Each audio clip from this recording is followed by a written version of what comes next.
नमस्कार साथियों। तो जो सीरीज हम लेकर चल रहे हैं आज उसमें कुछ नया प्रकार का क्वेश्चन लेकर आ गया हूं। आज क्वेश्चन कुछ कॉम्प्लेक्स नंबर आयोटा पर बेस्ड है और इस क्वेश्चन को अगर हमने सॉल्व कर लिया तो इसी पर बेस्ड हम कई सारे और फॉर्मूले को जनरलाइज करके भी वैल्यू को आइडेंटिफाई कर सकते। जैसे मैं एग्जांपल के रूप में कुछ क्वेश्चन आपको और बताऊंगा, ठीक है। तो उम्मीद होगा ये वीडियो आपको अच्छा लगेगा, डाउट आपको क्लियर होंगे। चलिए इसी के साथ चालू करते हैं। क्वेश्चन कुछ ऐसा हमारा है कि वन प्लस क्या है हमारा, वन प्लस आयोटा का पावर 20 है, इसका वैल्यू कितना होगा ये हमें आइडेंटिफाई करना है। पहले बात तो पहले तो मीनिंग आप समझ लीजिए।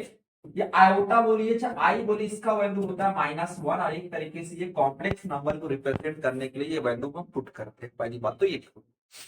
अब अगर देखिए वन प्लस आयोटा का स्क्वायर और पूरे का ऐसे मैं 10 लिख सकता हूँ, बिल्कुल लिखा जा सकता है, क्योंकि एक एक्सपोनेंट का फॉर्मूला हमारे पास ये करता है कि ए का पावर एम और पूरे का पावर एन हो तो ए का पावर एम इंटू क्या होता है, एन होता है। एक तो टर्म हम लोग ये कर सकते हैं। अब क्या कहते हैं इस पे ए प्लस बी का होल स्क्वायर का अगर मैं फॉर्मूला अप्लाई करूं तो इन द सेंस हमारा हो जाएगा one plus two iota plus iota का स्क्वायर हो जाएगा इन पावर में 10, तो मैंने क्या कर दिया 10 कर दिया। अब देखिए इससे क्या हो सकता है।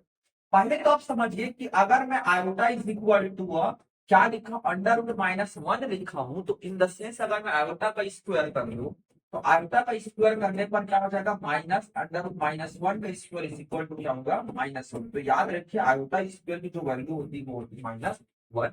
इसी चीज को यहाँ पे पुट कर दूं तो ये हो जाएगा वन प्लस टू आयोटा और iota square is equal to क्या है हमारा -1। तो मैंने -1 पुट कर पावर में 10, तो मैंने क्या डाल दिया पावर में 10 डाल दिया। वन और वन हमारा कैंसिल आउट, प्लस माइनस में कैंसिल आउट, तो ऐसे हमारा बचा क्या, तो टू आयोटा का स्क्वायर इज इक्वल टू वो पावर में कितना बचा हमारा 10, तो मैंने लिख दिया 10। अलग कीजिए तो अलग करूँ तो देखिए 2 का पावर 10 हो जाएगा और आयोटा का पावर कितना हो गया हमारा 10 और 2 का पावर 10 कितना होता है हमारा, कितना होता है 1024। और आयोटा का स्क्वायर करने पर वैल्यू कितना हो जाएगा, एक तो कम करता हूँ, आयोटा का स्क्वायर पूरे का पावर में 5 लिख दिया और आयोटा की स्क्वायर वैल्यू अभी लिखा हूँ कितना -1 लिखा हूँ। तो वैसे केसेस में 1024 इंटू -1 का पावर 5 और सिंप्लीफाई करूँ तो -1024 इस वैल्यू का सॉल्यूशन हो जाएगा इस टर्म में। अब इसी को एक तो यार आंसर सीधा हम लोग टिक कर सकते हैं।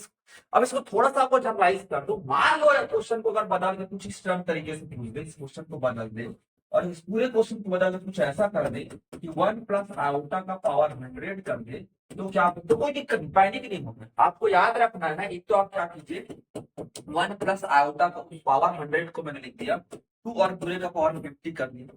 अभी थोड़ी देर पहले वन प्लस आयोटा स्क्वायर के सॉल्यूशन को पूरा सॉल्व किया और वैल्यू कितना निकल के आया हमारा 2 आयोटा निकल के आया।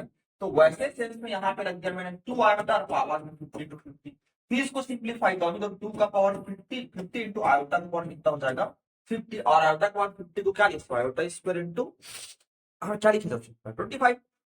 फिर हमारा वैल्यू कितना आ जाएगा, आयोटा का 2 का पावर 50 इंटू आयोटा का स्क्वायर स्क्वायर पावर में मिल गया 25 और आयोटा स्क्वायर के वैल्यू में पता है तो ये हो जाएगा हमारा 2 का पावर 50 इंटू आयोटा का स्क्वायर कितना होता है -1, तो -1 का पावर 20 अल्टीमेटली ऑड नंबर है तो आंसर कितना हो जाएगा -2 का पावर 50 हमारे रिजल्ट आंसर।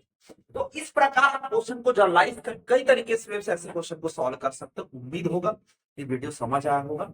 चैनल को लाइक शेयर और सब्सक्राइब कीजिए। धन्यवाद। चलिए।